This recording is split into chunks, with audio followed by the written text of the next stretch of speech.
Go sekutu sebam midian go fusewa sekutu sebam DL kasia body hintano no ne pa hontoma DL News.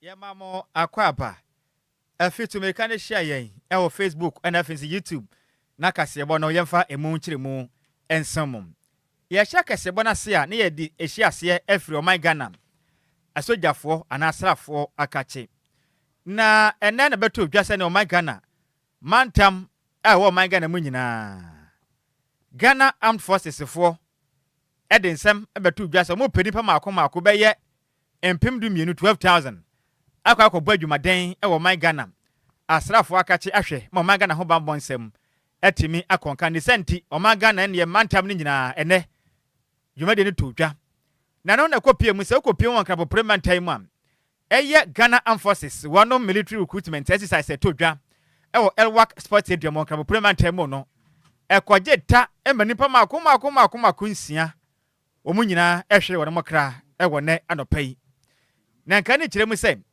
enam sa arho se mu si ye nti no emprempenya da nka beto dwa e kire mu am nipa mako aduonu nwotwe 28 na wo ho kan ya emprefo pagya ne kopie mu e wo 37 military hospital mekese no wanom eja erhwe na mekese ya de emprefo kire mu se emu mako num de omoda intensive care unit ye twa ne tie ka ne se ICU and emu mako du mienu de nyame ne mrukwese de omapom den no eye kakra mu nsia de kananam na Ghana Armed Forces e kire mu a yen kan kire Ghana for say enipa wo do ewuye no enye dumienu eye nsia se de awie bede betu manim pepepe na omo ewuye na Brigadier General Vivian Abraham Kwabia ono ye physician and afinso eye specialist e wo Ghana Armed Forces Medical Service e je medicine de kasebo to twen call the same say etu yanim. I need to just get something straight. There's an erroneous information going out.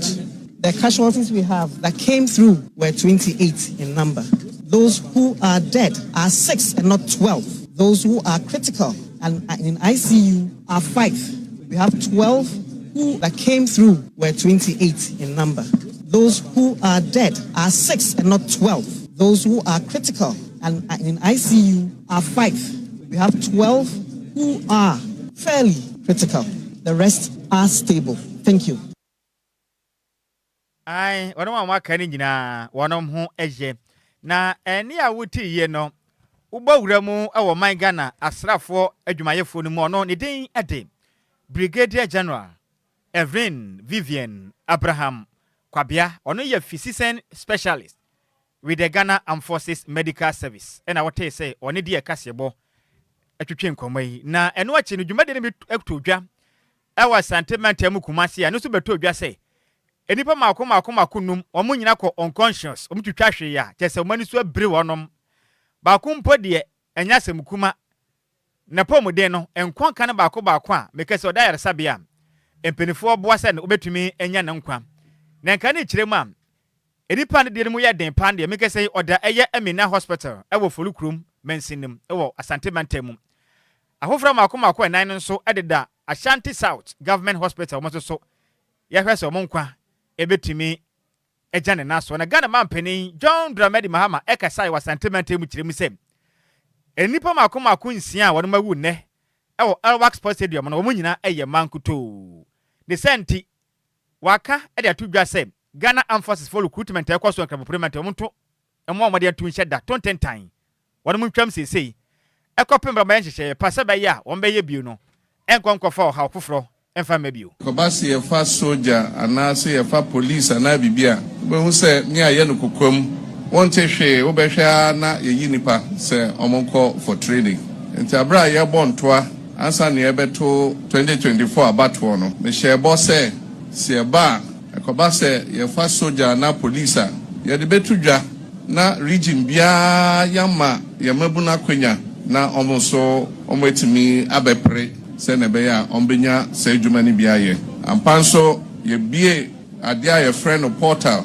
enti emabunu bi ɛkɔ saa fidie no so ɛkɔ register nti ɛnɛ ɛna nka wɔ sɛ yɛhyɛ ase na yɛhwɛ ɔmo nwoma ne ɔmo ho sɛnea ɔmo ahoɔden siteɛ ɛne saa nneɛma no nyinaa nti anɔpɛ region biara yɛkyerɛ ɔmo bebia ɛwɔ sɛ ɔmo hyia na Accra akɔyɛ kuropɔn no sɛ nipa dodo a epie yɛ sɛ ɔmo hwɛ sɛ adwuma no na ɔmo dɔɔso yie na ahoprepre ne ade a ɛhyɛ ase abra yɛbie gate no sɛ nipa nwura mu no ɛma nipa ne bebree ɛde ahoɔden epia sɛ ɔmo kɔ ɔmo anim etimi nwura mu na awerɛhosɛm ne sɛ ebi ɛhwɛ ase ɛmeɛ tietia ɔmo so na me ne mo kasa yi sɛnea yɛnya ne nteyɛ nipa nsia yɛmabunu ahwere ɔmo nkwa na dumienu bi nso ɛda hospital a ɛkyɛ sɛ ayɛ den nso yɛbɔ mpaeɛ sɛ ɔmo ho bɛtɔ ɔmo na nyame ɛnya awerɛho ama ɔmo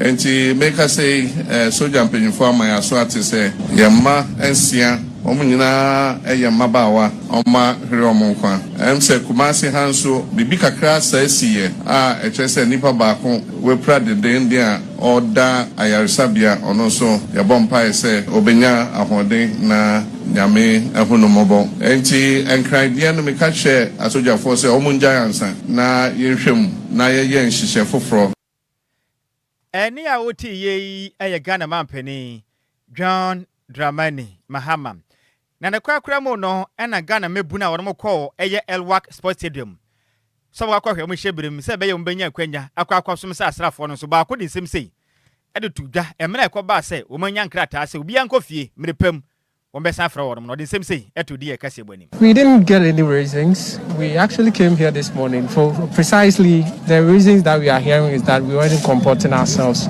of which we think is not. We didn't misbehave. The problem is we were very plenty, so we think that since the numbers have multiplied already, so definitely some in and out will happen. So maybe that's their reason. They didn't state any date. They said they would just get back to us, so they didn't give any date. So we are actually waiting for any time. Like they said, they will re-message us to come here again. I was here roughly 5 a.m. and there wasn't any arrangement. The numbers were plenty, so we were forcing our way in. And in fact, it was very, very horrible. And we tried our best too. So I think things were getting out of hand. That's why they actually suspended to plan it very well for us. I think they are doing it for our best. Ɛne a wote yei ɛyɛ ɔman Ghana bebuna obogura mu ɛwɔ nkrapopere mantam mu Elwak Sports Stadium kɔkɔ hwɛ ne hyɛbrem ahwɛ sɛne ɔman Ghana asrafo adwumakuo na bie nkratam obenya bia yam ɛna wote so no so dɔde na kɔsɛm ɛto DL kasɛbɔ ɛnemu no Yentua kasɛbɔ ne sna Ghana Railway Development Authority for abeka sɛte ɛyɛ basabasa yɛ kɔ so Andrew Abnada ɛyɛ obubuobo som ne de toso ɛyɛ duba ko won fimpimienu ɛne aduonu numnimu na mpanifo kyerem ɛyɛ omu train ba ko ɛyɛ DMU2 a ɛno yɛ adwuma ɛbɛn ɛyɛ tema no ɛyɛ ade anipa num bi atotototo abo ɛde abo train no ɛwɔ abra na ɔmo twam na kyerɛsɛ wo hwɛ sɛ na ɔmo totobo na adwuma yɛfo san so ana passengers ɔmo ti ɛyɛ train nim no na kyerɛsɛ ɔmo nkwa ɛde sanye mu na ɛbinada na numre na ɔmo san so bɔ ɔmo den ato hyɛ ɛyɛ general manager of ɛyɛ passenger service operation ɛno ɛwɔ tema ɛno so ɔmo to hyɛ ne so ɛwɔ abra okofie ɛwɔ ahyamaya sese no wɔ prepare mu adi nti no wɔ ayaresabea ɔgye ɛyɛ ayarehwɛ na ɛyɛ Ghana Railway Development Authority for abɛkasa etwem sɛ ɔmbɛbɔ mɔden aboa ɔno ɛne n'abusuafo sɛ ne ɛbɛyɛ ne ho ɛbɛtumi atɔ no na ɔmo de ato dwan so bio ɛkyerem ɛyɛ ade ɔmo ne nnwumako ahodoɔ ɔmo hyɛ mmerɛ a ɛbɛm saa so ana ɔmo bɛtumi ayɛ nhwehwɛmu de afa asɛm ne ho na ɔmo di bɔne ni na yɛabɔ mɔden ahwɛ sɛ atɛntene ne ɛbɛtumi akɔ so na sɛnea ɛbɛyɛ ɔmo bɛtumi asi basabasa ya no kwan ti no ɛyɛ Ghana Railway Development ɛyɛ authority for ɛde abɛto dwa ɛkyerem sɛ ɔmo bɛ ɛyɛ railway hɔnom ni na ɔmo mɔden ano ɔmo mfiri hɔnom ɛsan sɛ ɛnya ade ɔmo pɛ sɛ ɔmo hu sɛ ɔmo yɛ adwuma ɛwɔ hɔnom to wa ɔbɛhu na ɔyɛ adwuma sɛndeɛ dɛn na wɔtɔn wɔ hɔnom bɔ mɔden na firi hɔnom ɔmo pɛ sɛ ɔmo bɛhu ɛwɔ hɔnom na wei bɛboa sɛnea ɛbɛyɛ ɔmo nso adwumayɛfoɔ no ɔmo ho ɛmbasɛm na mpo numere ya mate setema train baako train bi abɔ timamuni baako ma akɔyɛ nsɛm pii nti video na da Facebook no so no oba DLFM 106.9 video na da so no train no abɔ baako numere ya etete sɛ na train ba no ba ben bia sɛ krakye ne befiri ona nso okɔbɔ yɛm fitaduku wanko ma bɔ no ɛwɔ tema Pakadan railway line so obetimi ayira na wa ayira dru menim de si ye pote basat now enti na wo hu se Facebook nso se ho no munyina ye ma aboba akonsisi enti ehotema ho na nkasa nim de ye koso between railway ye nim de ye koso ankasa between wonom ne asode ye nipa bi de na di tweje wonom am yanto akase bo no so ye mfa ye ni mfa nkire mu wa sentiment na meka se no omanga na asrafo tom ene Ghana Police Service akabum ayro mutumam no mbemmam dendenden pa ebo adwumade wa sentiment mu kire mu sem ene ni papi na nse obehu na mato e de ahye National Anti-Illegal Mining Operation Secretariat NIMOS ekuo no so papa wa musum sam na mpenefo adwene ho ahuse sebe opam hufo ato ne bema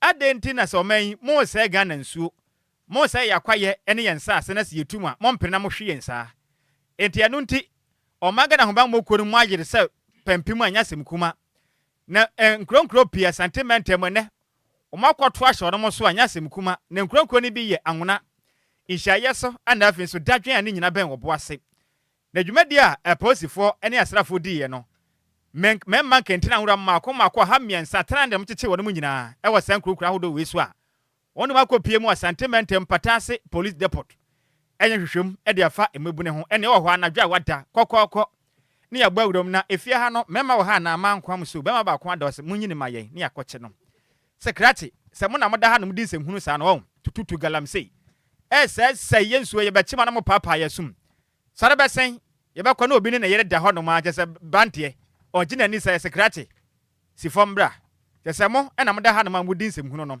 hwidiem mo kodi nsem hunu ahu obo ase dadwen so mo hwe yen nti yaba ye de mo kọ patase makọ chekire mo nsem ene ya kirekirefo wom akuafo wom wa ye ba ma bia ye chewa emisi wasem na de wakopie mu e wo patase depot na no ana opanipa ne den ade COP Dr. Shaibu Galiba, Director General in charge of technical at the Ghana Police Service. Chirima, or Sana Mantiano, Mummajumaden, Obia Mesh, or Yabema, or West Uncle Consul Manchano, on Fanucopium, our patas into Bahukasa, who do coffee mammy videos in the brain, I draw some pam.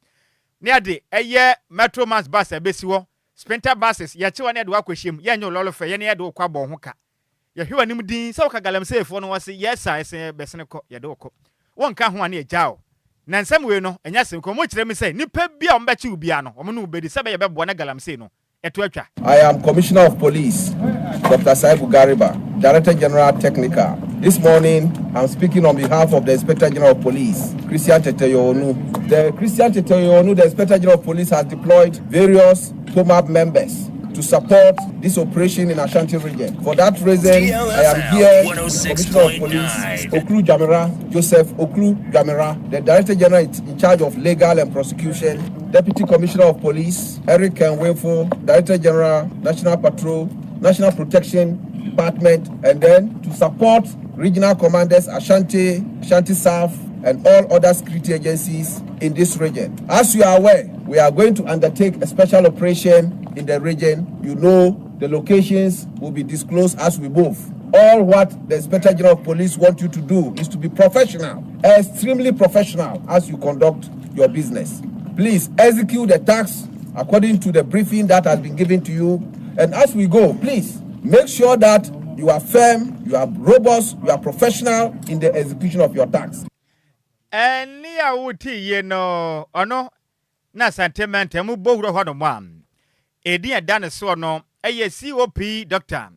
Shaibu Galiba ona ye Director General in charge of technical edema Ghana eposifo eku no ena wote ne nkan na eno achi no ena ma ene emebunu ene mofra totofe wo no wo dadwen kuroduanim ene mem ya hodo a eposifo na sojafo kwacheche melema no echirim say in fact ekwaye ne Ghana Police Service and military service de o mafa so no enya de pa efise sabi obi ne yirada ahu oni mi kune da ho no ma na ya be kire de ne ko adan enti mutumi nkwanwura m kwacheche wo ma mo ye galamsey no ene wo ma sponsor wonom na obi ne kuna da obi kura wonom ma no ye kuani e ma chene sa ha adwen obi bi krampo kura kire se ne papa ye mu de tu apempem ne hweno so a na hwena ye say pon anya sem kuma kra me ansa na ko bomoyo ya tum ya pono enkola mo wie school mu ni mu hye me baba akwafe no wie school ye padwuma pa manaye a wonya adwuma wo ye nim bone a waye ye sebesere ko galamse nsu ni krom ya galamse ni ha me baba akoya weda wo kwan mu ya anope ko ko da dwuma ya chi wo mu de wo mu nyina na me so ya rope a ma chi fo ko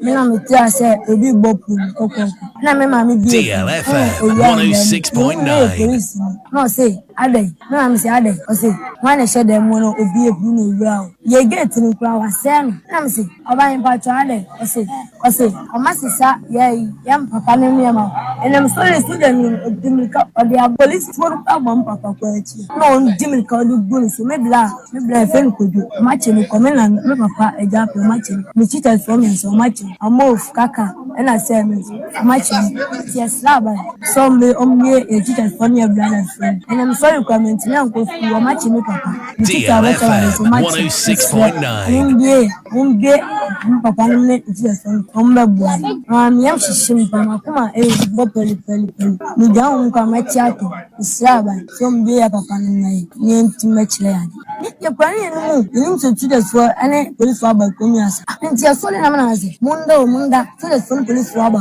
am so na do mo be de wan kan asento enti do na wo obowra dem mo se be mo wa we yes be ma bi ani esi be ma bi ani no wura dem mo hwe wonya wo hwe no ku eni a woti ye aya Ghana de hia wono mo watadwen awona ene nhia so ene no wa sentiment mu kire mu sei ekwan hodo ene asojafo na postfo beto mo so wira macheche papa nom na omukunu mu kosa no ehe omo pa nti ebe ya next amonya ne saa kura no mo tete wo mo dodo na ne kwa kura mo no na o my Ghana postfo ono mo sahene eye Christian tete yehonu ade smart to chekire mu am sa cheche ekoso o miamia hodo ni nyina ne sei nansen mutu galam sei ese o my Ghana nso ene yakwa ye beche mu a na mo bore yen eka ho bi ene wachi nso atodwa wo miamia pi tekonsayem voter region ahini kronkro pi obi di bona postfo kwachene pe na mebu na kwa post station akwa pa postfo no sum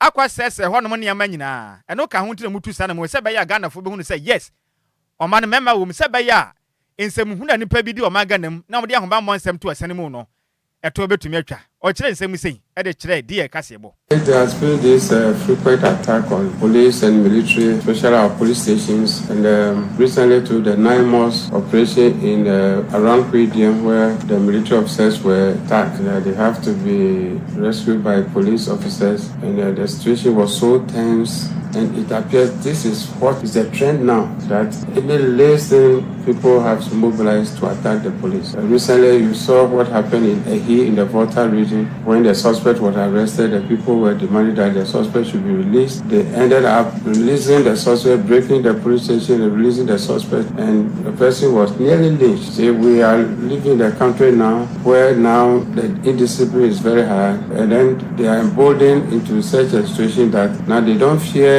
police, they don't fear military. They feel that now they can just confront us, and if we allow this thing to go on in this country, then the time will come when there will be nobody to protect DLFM in terms of difficulty. So from the national security level, headed by the national security coordinator, the police and the military has launched a serious war on these miscreants who want always to break the law. Eni a woti ye ayo my Ghana postfo dom so sahene ne den ede Christian tete yehono Yentoa kasebone so no mampani John Dramani Mahama edidade abofem sane ebeyo betimi ahye yewa han ene eyetumu na vrongo eye project na se ewa Upper West mantem nim na ya kwan we ebeboa esanse ka aban ne hyehye ya wo hye ne dwumadi opese wondi na chese Ghana eye ya kwan so na betimi agina so ye na chese dwumadi etimi soso no etumpon ewo so na bro ne ahemfo ene timamufo omo wo eye guli enu eye krotie no wo wa ekasa eye benada obubuobu some ne de tosu eyedu baako won fimpi mienu ne aduonunum ni mu ana mampani John Dramani Mahama ekasa na ochemu se saa kwan we ye omoba beye na yade amfaso bebre ewo so ntomo ohwe so mbetimi aye kwan no ewo mretiwa bia so eno so beboa na ahyen susu no etimi afaso na ochemu afaso bebre ewo so ni bi ni so se ebetimi aboa na wutu kwan a emre a wo se wudidu honom no chese so ebetimi ate ade amaw eye sika ewo se wutua enkane na kwan ni nyenti no sika eye ahyenkafo ne je no se ombetimi ate so ede amaw sanso na ba disua ene eye ayarehwe so ho sema ni na betimi akoso yeso obi ho fa no na abomode ade na kwa eye krofoforo so a esanso ma ye kwan ni ntino ebetimi aye ne ntem ede amaw na ochema ye contractors omobomode aba ba ye kwan no ehwese niam omode abram ni na no mebomode atimi de ye kwan no na chese timi akontem ede amawom no mo ye wie nso ebeboa ama nipa be ye 2500 nso atimi anya adwuma ye sanso na mampani echiema aban ede ye 13.8 billion Ghana cedis ana di ye project ewa fiwe mu na emom omaja ye 30.8 billion Ghana cedis ye mfimpi mienu ne aduonu nsia no omudi be ye project foforo. Event, it is a solemn reaffirmation of our collective resolve to restore fairness, equity, and dignity to every part of our nation. For decades, our brothers and sisters in the northern part of Ghana have endured the pain of neglect marked by broken promises, delayed projects, and missed opportunities. But today, that narrative is going to change. Under this administration, we're not here to make speeches. We're here to make progress, and we're here to deliver on our word. The Big Push infrastructure program we're launching today marks a decisive step forward. It is a bold new chapter in Ghana's journey towards balanced development. It is our commitment to ensuring that no region, no community, or citizen is left behind. The Big Push is not a slogan, it is a national transformation blueprint, a coordinated program to modernize our infrastructure, to expand opportunities, and generate thousands of decent, sustainable jobs for our young people. We're laying the foundation for a new Ghana, a country that works round the clock 24/7, supported by efficient roads, modern markets, logistics, reliable energy, and strong, accountable institutions. This, ladies and gentlemen, is the backbone of our 24-hour economy initiative. That is an economy that never sleeps, one that enables farmers to move their produce even at night, industries to operate multiple shifts, and markets to do business beyond daylight hours. When we speak of 24-hour economy, this is what we mean: an inclusive, modern economy powered by infrastructure, logistics, and connectivity. And that journey begins here in Wa. The Big Push projects for the Upper West and Upper East regions will transform the entire northern transport corridor. We're constructing and upgrading over 260 kilometers of roads in Upper West alone. Eni ya uti ye Ghana mampani John Dramani Mahama. Yantua Kasiabo no swe na ye nyina mu ewo nkran. Pompone mantemo na Nyankopɔ ya adoma. Osafo no ena oyo man Ghana ye photo samfo metre Finance Minister Dr. Kessel Atuba Forsen beka kopiem ewo man Ghana ma betwam. Ade emfempim mienu ne anunu nsia. Oman Ghana akahoma sika akoto oman Ghana nyinanim. A kire sika dodo aye bedi ne wo fempim mienu. Ene anunu nsia se ye ya koko krache bosika so. Edema koko gura. Na make sense abeto dwa no. Ena concern drivers among krabu parliament mechire Greater Accra region. Chiremam yan kan kira o man Ghana mpanifo titiriw eno asofo no eno hwe o man Ghana yesika samso ana afis Ghana mampani John Dramani Mahama ma o montie ne ye pefri say so man hwe ne ye na say budget na eba na betodwa na senkafo ho nsema mbam no man tete spare parts so de a pempen wasini pen almost betumi ato wono ma hyentedie mu ahamugyichemu aduonu no maje e de Afri Ghana fo a mo fotorotoro kwa adwuma ne nche ne kyerema hwe ade a mapi ho na hyenkafo yi kyeremu a nansen eya oman Ghana yensiri na anya hoden dollars no akwafom entiniam ahodo abo no kakrankra ebi kuku akwafom am na mampani beka hya hyenkafo som tototo ombo o mahyentede so matete so mapene eno achi aban e de 1 cedi Afri asahwe Ghana oman Ghana anyinam kane so de abra mo sa hyenkafo ni ntua 1 cedi bia ewo fango 1 liter bia so maji atum ene wa kire nso omampani abetoto enyinam kanea bom omagya ato amutua biem ade ba ko atwa mu nso no mukura ne se spare part ne buyi sidi no enya hoden nso wokwa boso kan ya ne bon de dia ne gina esono butentim no etim de etim enti abande na oya fa ho o kire mu a spare part dealers be ka kira hyenkafo se enema hodo mkofa ya ne nsan de muton wi a wo metete so na mu bisa se no spare part dealers no bo no dada na gu ho anaso makofa biem nansan omu kire mu nansan aba komokola ene miamia pi ene dwadifo akodi nkomo bisa wo se de dwade ho sensem ko nanso ahyenkafo de manko omo nkyɛn enkobiso mo hyebirim sɛ adwuma no ekoye omu nya sika de hwɛ omu fie anase ekwam de mana abanya ne saa na te de omo ka kyerɛ Ghana mpanifo sɛ spare part ne boa ye den pa omu ntumi nte so da na saban enim sɛ spare part ne boa mmra anka metro mans bases na asese ne nka banya tumi asiesie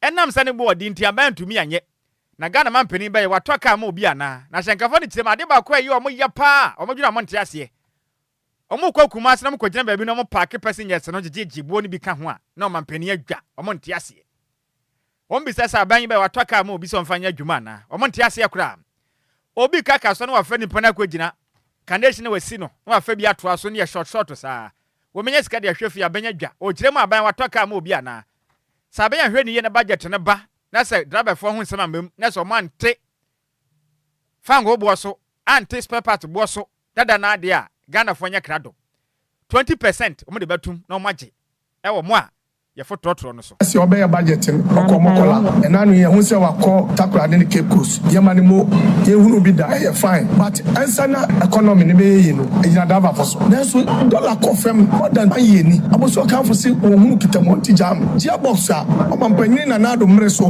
ne ato no aya vet gia box ne ato 4000 ene wo koto abeto 6500 sprinter alternator ne ato 700 ene wo koto abeto 1000 CSC kan ka bebre abana beto laticity so watu insuso onu yankasa insurance watum onu yankasa roadways watum uko register ukai watum DLFM charges yentime wo se dollar no se ne man enkana na transport so untimi nya transporter untimi nya maintenance and this is any man nyina guso koso na wakọ market to market yesre ne se aka 2 days pe omo modra so bekwa boso kan na wakọ bisa boso kan kokompe Kumasi magazine ni omo ya hunu se adraba fo so ye no so ye breb because dollar ni ehunu ho hwe se anya petrol nka ya transport egu ye nim se omampanyi abai na ko be bibi di aboa ye enso auto bus ASCC ani ayalolo wakọ won ko hwe won cars asa egu ho anya hwio se obe maintain cars ne keke spabas na ne boa ye ten enka dollar no enti ye se ye papa ato force enne ne o kine ya wa me antie ne ho nka ewo aboso kan kokompe Kumasi magazine na se ode budget ne ba ye ante hwio ho a eda ya woda si ante a Friday obeti da ba fonka 2021 no 6 December no yeti atwa ya nkwaduma se ya ante atwa ye beto lo from about 20% enti obi hu se wakọ akobisa na se ne ma na nkofem a bronyan Ghana fo hu se ye ne ombedi ne nwenwen enye dedede so aboso kan fo se ye mom tam ko si da aba we ba afofro so mo se ye mom 6 months no mfenye de enfento mo ne ma dada na wo ko 6 months se se ye how many months 10 months me wa okay ate eno enyina ho ene mi gina ho aka kire aban omampani mahama se ade esi wo Kumasi no omma biom sida na se ebisi biom a obeti yenka o ma sojafo akwachichi doba for se omu lodu short aya bia mpachi o mebo aban no bai wama doba for ka oba ye wame ate lol fe so yankasa light we ye 1 city yankasa busa se oba ye no wame ye ka aya bia ochiche position doba for o ma ye bi DLFM 106.9 enti Ghana hyenkafo mkebom kwedi da wada mo so ye Concerned Drivers Association endo mbisa aban se watoka ma obi na oba no ma obi position se hyenkani position ni kwa ye adwuma ho ana a wo be kire da daba fo nye omone na be kire ayem pa emu nkyeremu ene ye de asemu na yembo madwenkyere ne tew ye ba pe ene obetia ne se dear passport eto aso de amount na piaga di free achama safo de abana wose nan say de in fact ekunkum na wuwu ni adoso pa o enti aban ma homene so na Ghana fo huna mane dodo dia ka no fa ko party headquarters ko kenkan na kwaje fans wo wo fa mintumi nya sa adwuma ne ma wana bo Frank amankwa de abana wose ohwe live edi free kitase na wose say de military recruitment we pa de so mu jai sisi a no mo ye nhwehwe foforo fa ho fi sa de kwaso no emwa ehu pam na kofi parliament de abana wose hey afi we dey in fact we buy pao hey ewawo pani ehu papa nipa mo hweda mo kwa afi we dey Nyankopon ya adom na ya na ote apa we dey afi kwada nyame aso dem na koboshide wate ohwe live edi free agona bobikuma pa kofi parliament na dey nsem de ba ye na kabute ayita na ode aba na so ohwe live edi free chopoli o si DLFM news in fact you do Nyankopon shira ya pa na kasebo ni mo de sana manam junior papa de aba na si good evening DLFM mall fire odijane de atuato ye da mase nyame shira mom bebe ye droyi de bre no kwapa ye bone tawu na ye fa ne sei ye ba sesi a DL Power Sports emu ade ejawom dead DL Power Sports on DLFM 106.9. Pressure, Mr. Kasante, Mr. Bade, Mr. Kasante, Asante, Mr. Kasante, watch your man, Mr. Kasante, hey, Borike,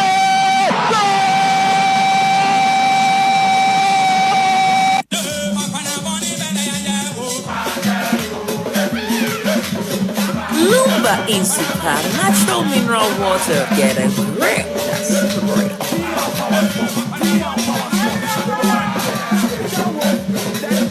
DL Power Sports on DLFM 106.9.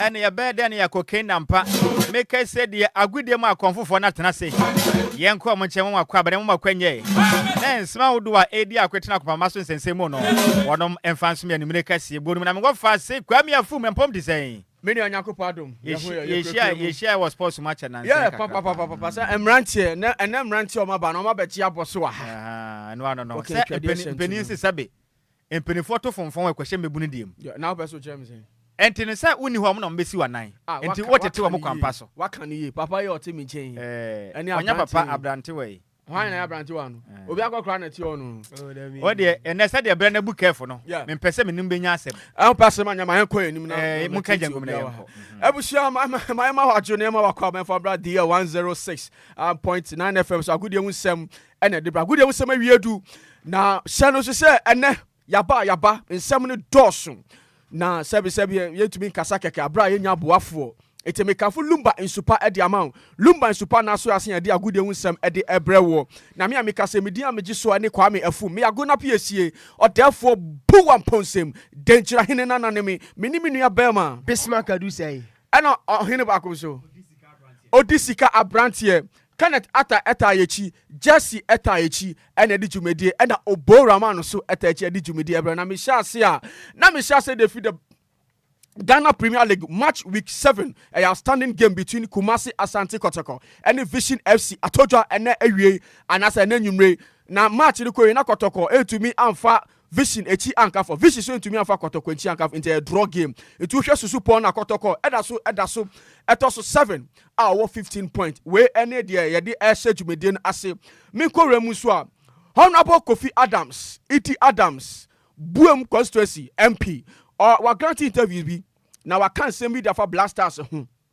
also winning bibi the Blasters of Ghana ever about 2 friendlies omni Japan and South Korea and ever so na match we match e be hia papa if say Blasters of Ghana to me and qualify anko AFCON it is here the friendlies is share so dia enu betumi aboa ama e be shape Blasters team na kasankasa we any ensema Kofi Adams or that to janti yanko na yanko ne kotie Honorable Kofi Adams ne numa asem all trial matches. Unfortunately, no, Africa assemble in Morocco for the African Cup. So, akwenya bia and try and players to see how well if we had qualified for African Cup of Nations. You say at least group stages 3 games. You be free. You be performing here.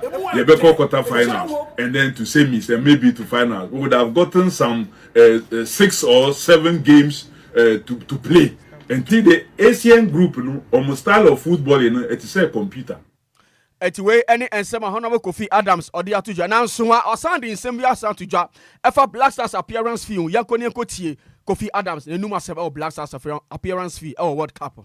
Just last week the cabinet ejitum in terms of putting some committees in place. So we will sit with the FA and have a conversation on near Yedibeko this World Cup, whether there will be appearance fee, and if they will, we any and some Honorable Kofi Adams Eddie Atuja Efa appearance fee na ansanso wa wasande same atuja oso nim se annual na sa fibia Blasters na almost spending $1 million ewo omo akasa budget ho ono chem se sisi ado de abeto $600,000 or $750,000 maximum $800,000 what is she from $1 million to sa amount na or just a betumi aboa papa no yes say bisa ne say ugiti say anasa ugitum say Blasters budget here what is she efe na kasa anasa jefe no mugito so debi and how be any honum kra omo ye very happy because ebeboa ama Ghana fan into mapa edifa yanko ne ko tie Kofi Adams enumasem. Well, people may not be happy. Yes, sports generally, no. The question is $1 million per game. Averagely, we're spending around that because $1 million per game. Yeah. And now, I want to say. In but some of it is even maybe less than, especially in home ones, you know, less than 600, and the other one we do like about 750, 800 sometimes. We any sema Honorable Kofi Adams to you see averagely not just 600,000 and above average then unu say heavy won papa na anso wasa edin sem how e beto maintain your infrastructure or see anu emwa kra e wo see ahwe kan be fa so betu ma hye ye niam na ye stadium sa SS ni nyina betu maintain yankoni enkoti Honorable Kofi Adams enumas efa stadium infrastructure maintenance you know Professor Berima Azuma Nelson ka say yi ni din increase our facility because it is not look it's an embarrassment, serious embarrassment. Kwame, how did we do that? If we want to recognize DL Power Sports one say we are not prepared to maintain those facilities to a level no when you find icons again and to so now aside semi to just say one kase yefa sports tax emra Kofi Adams mu se enkophobia twiste asem okan no yankone kotie sa asem no so ehun komo on twetwe. What I said was that eka menkwan the gaming commission says here say gaming commission does nothing. Is into other supporting other areas. Meanwhile, major source of revenue, this gaming betting. Now, asani komo etuja FA Sports Development Fund no yankone kotie Honorable Kofi Adams enumasem.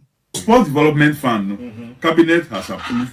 We are finalizing the bill. This meeting ayewo says here the bill no be called Parliament and Sports Development Fund. And that development fund are buying the need the corporate, both private and public, individuals like you, Kwame, who press sports and anything with the great platform we any and some Honorable Kofi Adams eka komo we nyina koso abro ne chairman general Kwame Sefaka twetwen komo de do no menu abema Bismark Adusei eto aso voilà busia anti yenso wa na yenfa efisem no kakran so enso na yento aso na fe odisika brantie enso fa mana ne nkomo no mesomo dwumade isodi ana eto aso edin sem ni pinanso ama na mpacho yegusu a enso Honorable Kofi Adams no sports minister for and I said dear cancer minister for sports and recreation wedding komo yebusa ne se ene entity pina enso bankofo bebre enso ekika se ehu behia se Ghana aban no so betimi sponsor dear cancer Ghanaian fans enso de ometimi akopiem FIFA World Cup na se na minister se dabi san komo no onfo so Osise ekoba ne sa ban no enso ebe se oso ade kan se oman Ghana anase Ghana fo ase na odoma kopiem ade kan se World Cup na se a eno obetu aban ne fo ese ade no krampo no onfan sha ade kan se infrastructures mu we ye nkoma Honorable Minister Kofi Adams enso de atujwa ye de nkoma ne pina enso ede ma nampa twanyam ya duma Saturday di anim ya unim say swag awards na baso we no golden jubilee 50 years anniversary we no masa idea je say ebe kon na me no kasa die ube join show no live on Facebook champion Kofitela Dama or the images ni reactions ni nyina so go so one dia kwan dia ba abrante friend say familiar me pacho mane tia say on that day no and I say on the night abrante be performing Sanswana Stone Boy me pacho join show live on Facebook and come up pina and Stone Boy so dia ja ojumadi so yentie Stone Boy makakra. Association of Ghana by the name Stone Boy, the Big Nation president, and it's all about the Swag Awards. Sports Writers Association of Ghana Awards happening live on the 15th of November inside the International Conference Center. Seeks to award excellence in sports. You don't know, so I'm gonna be there performing to all of you guys. Make sure you guys pull up. One love. Bless you. Way and come kakra. I'm Stone Boy, Big Nation president, and also. Edia tujwa jadini nyina suma ojumadi so na me patcho me no kase ano opania your friend say Samson Dean me no kase adia mpanifo say say na African Paralympic Committee no on santua so na onjina me enya president me no kase die swag mpanifo so abo panina ba so o mama no congratulations message jadin common pina enso de man Chris Hilton former Black Stars head coach me patcho wadin komo enso for panina your friend say Otto Adwana me no kase oya head coach enso de man Ghana Blasters was coach no opania friend say Otto Ado onimajuma ye pana and na Ghana yanso ekopiema of FIFA World Cup na se no good course na yaja Otto Ado say on di anim na on for yanko World Cup esan so no kwani na yadwuma da yentie Chris Hilton formerly of Ghana Blasters head coach. Otto has graced the Black Stars as a player. Firstly, I was fortunate enough to work with Otto in the last World Cup. He's a very good coach. He is now taken, which is not something that in world football that many do. He has now taken a team to 2 World Cups. Otto has graven since. Way I am Koma Openia, your friend sir Chris Hilton and DFA Openia, your friend sir Otuado head coach Adema, the senior soccer team, the Blasters of Ghana. Name Patron Yankupo had me fear DNM. When him said the senior soccer team, the Blasters of Ghana, Ejna Kuno, Jane Adia can say Japan, me patro Friday and a game where bus at 10 a.m. Na me patro Tuesday, game back with Sabetuaso, Ghana and Sweden South Korea. Na me no can say dear, me patro 18 players, me patro and I mean, so me timako PM, and so I come say no more commander Joseph Anan, Abrante Fence, Lawrence Atizigi, Derrick Cohn, Jerome Poku, Ebenezer Anan, Jonas Ajete, Kojo Opompepra, Caleb Yenchi, Adusei, Gideon Mensa, Abu Francis, Kwasi Zibo, Prince Ousu, Kamal Dean Sulemana, Antoine Salom Semenyo, Brandon Thomas Asante, Kelvin Nkrumah, Anafe Krampono, Prince Adu Kwabena, weighing 18 players, Meno Kase, the Omoso Timako Rem, and so our camp, Meno Kase, Blasters team, no,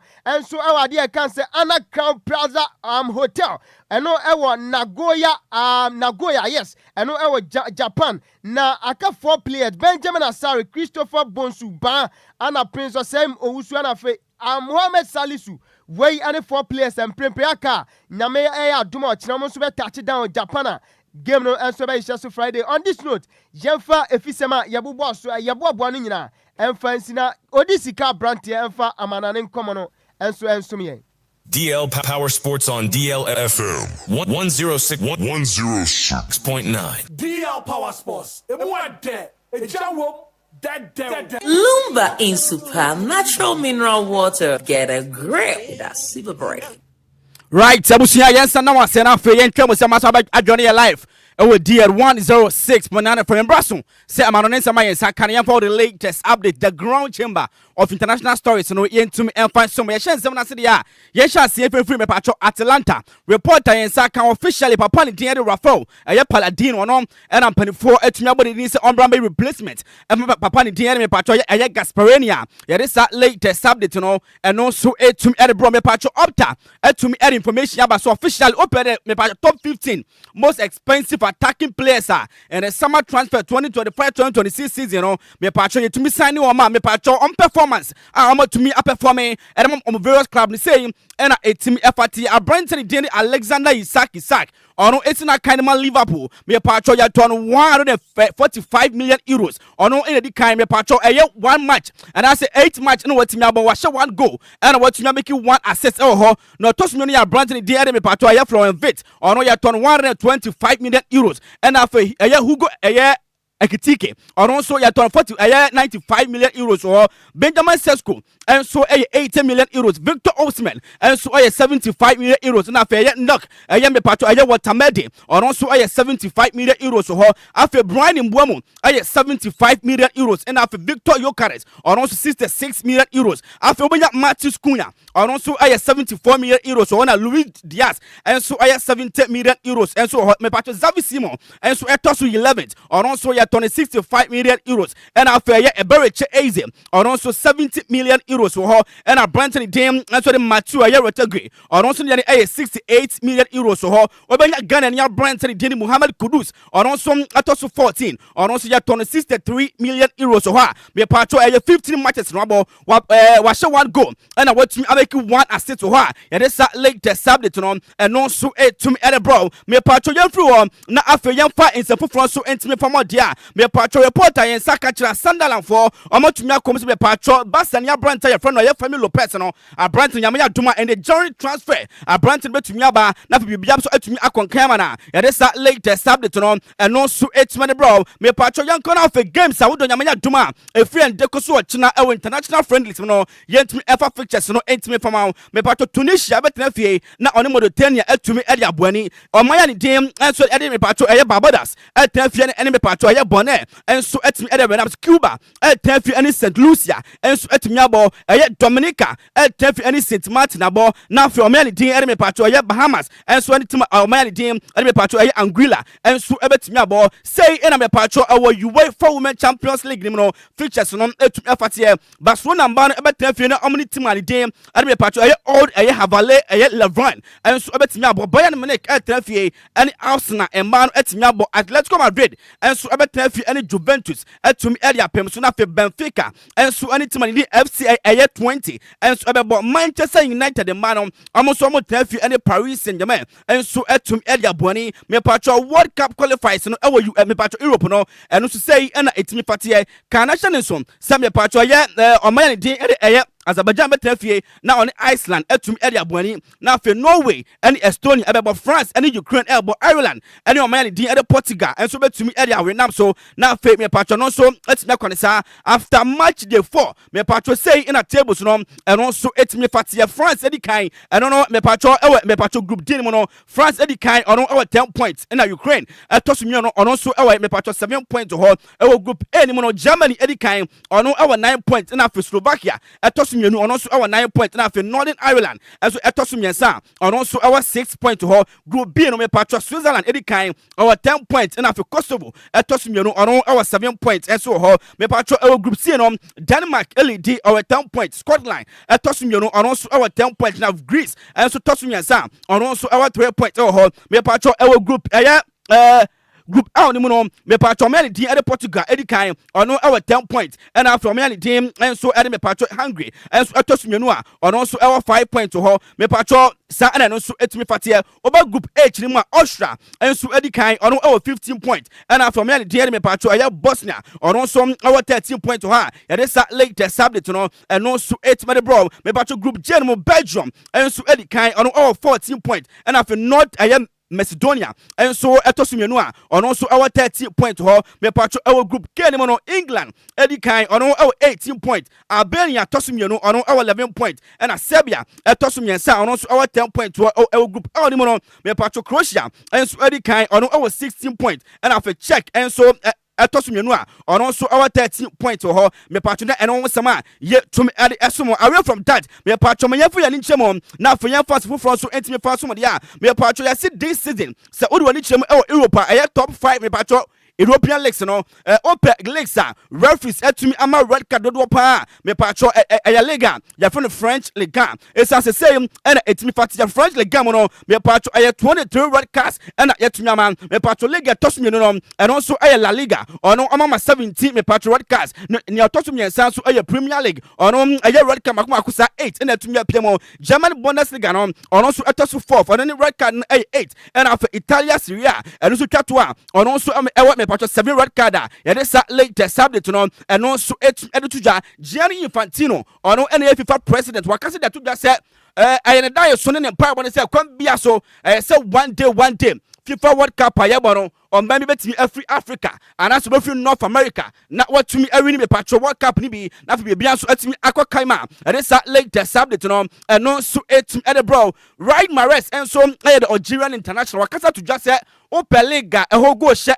den na ya party me patcho Saudi League no esa say usaka La Liga nimo and as usaka the English Premier League and as Italian Serie A so we share go me patcho fala kwa nemo so we wani chemo and so our me patcho Saudi League nimo send a run si for ball any hit wo no o ya striker na we share go ho de pa or the sense na to dwa ya de sa late subject no and no so et bro Jeremy Bafford Doku ono esina kan e matima den and so at Manchester City me patcho this week ya twam ya mpanifo atumi ato so ba so no any player of the week ya de sa latest no and no so it's me no bro I'm game against Liverpool and me patcho mpanifo after the game to pound so no on player of the week ya de sa latest subject no and no so it's me bro yenja we say so na fe amano nsema ye bobo no and after local story ya de be so no ye fani na si abo from Mohammed yankan odi sika brand here and after Kwame Effum and now Bismark Adusei man bisi. Yeah.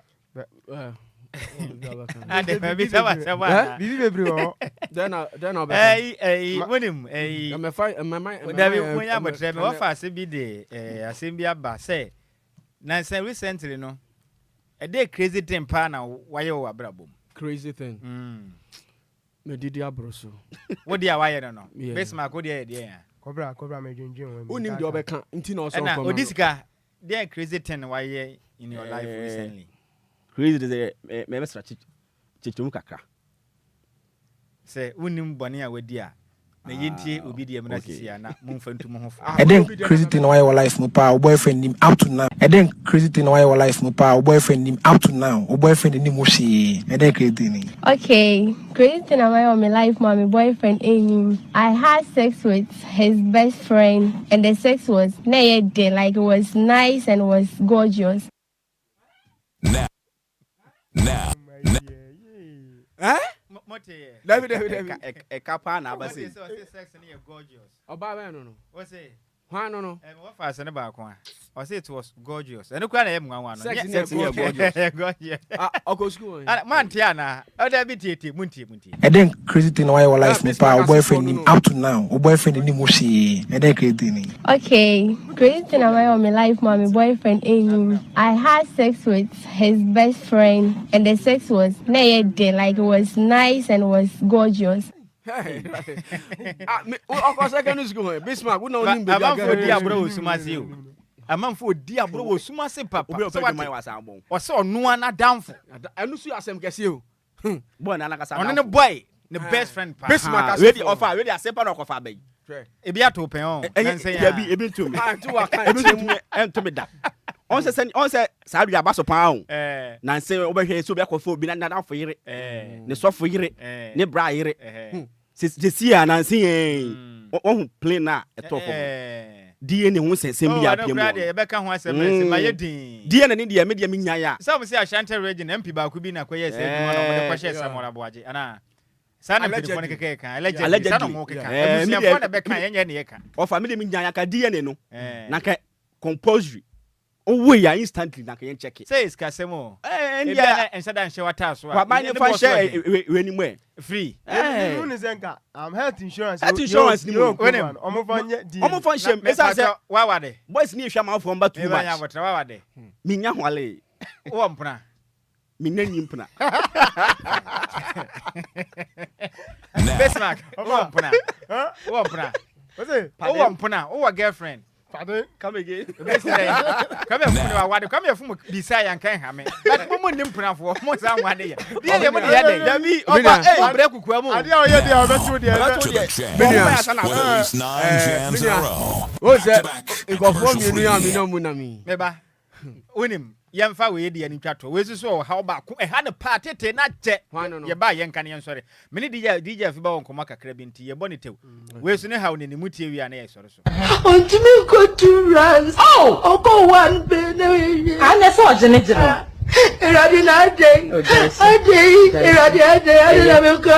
connect to me, but 30 minutes of free. Let me get 2 minutes of phone. Eh, Amanda, woman, and so, why? If you are a ye, your banner, why? 30 minutes when you are broso. 30, 40. On to me go to runs. Oh, go one penny. And that's all, Janet. And to say no, you're better day. I said, I wouldn't know what dear. Wait, Sijania, what for wait, I bravo. There is a consultancy. Yeah, consultant. You are so far. Woman, while so, yes. You never to me a boy. Better me Busa Adjoa say a basse. When is an home one? Adjoa 2 minutes, 30 minutes. I'm going to say, go to a hammer. There be now what microphone my muting to my mention. Ghana for the person muti what dance yes. What's the day? Miss what's me imagination in passa. Hey, engineering nature and no patches. I think see and one money panel like waba in that mood name. Not 2 minutes. Not 2 minutes they on your shit. Now then the time that one it 2% down but debut it depended I didn't know a fan. Okay. And Yamriket so be now. So making sure say one now more having no. Back to the fun and jams. you fun and quan I'll be having. It's in a new I just say, oh, dear, what having fun? You are okay. Or banning some kind. She's not okay. I'm die yow. I just say, oh no. Boss, Mommy said they forget you. 2 days now. I'm not to run away. Monsoronco, overcome one person. One person do. I said 2 minutes and 30 minutes. No. A shamuna 2 minutes and open you over here. Yeah, but open you over here. I'll obey you, ma. Where sure? Yes. Oh, for country, no sooner better. I am myself a critic. I'll obey you, ma. My office, we all. We sort of call many our phone and Casa. Many heavy. Minia, but your money kill my sexy wife. Money kill my sexy. A man about pony, so I am a minimum yard. Will be some question. When him, but I said, we are Miss Anno news to see a Bissan or pony. Okay. And now, Kwame Effum say, young foul my pony. Okay. I may have done my man because Mintias, yes. Because Mintias, what's that? I must start romance. Need not count 30 minutes now, and I said, a woman and 2 minutes and 30 minutes. In fact, I would him. Also, then woman would look into one manager would room near 2 minutes now, and I said, Romance in Japan bet me ya no. Okay. Next week.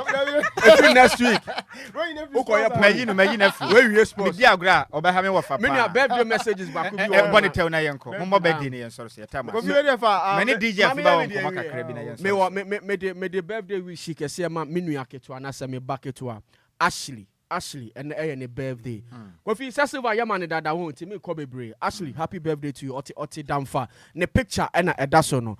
Me back to one no kama ne mame e de sewa ono so eti damfa nti ebusua ni nyina we she na happy birthday okofa sema brain pa me say Kwame Effum we no eye wadamfo ba ana wa we ye mu ba otadua mu ba me see birthday message ana me say me ba ana mabɔ ne mame din one say we enya otadua me ba enya otadua mu ba da bi hwe fa bo fanto so ko me hwe bo fa no da Facebook no so no wani ma difference na wo me ye so why odofo kofu tela ona me de picture e ma hwe da wo ye hwe bo frey why then we say no kofi na ma friend tryra eye adai de be shi bia ye abofan wa nice pa very very beautiful men kan tell say onyina me de ba me ba oba ben na say me so enche me wade oba ware a won ware a ta me na oba be wu akwa na oba be ya me tuma de nyina ye Ashley, once again, happy birthday to you. Bismark na mini DJ Afiba 102 bi na yen soro. Sisi a. We dey November mu ukopiem Omega Revival Center. November mu yes you Friday bia. Empire boy mu adempa na ekoso. Na 7th na first one last week Friday ye digu ye. Na me aduma this week Friday no the prosperity service. Kofi be really am why? This week near the prosperity service. And no toja and so the Omega service center, yes. And I feel crampon ye we are. Now I call me baby girl. We know Vivian. Vivian and your birthday. I mean for Konya we sooner. Me wish you happy birthday. Now coupon until wish him. Until him chiro. Send your home feno. Or my brabon and so yes sir. It be be fine. Why?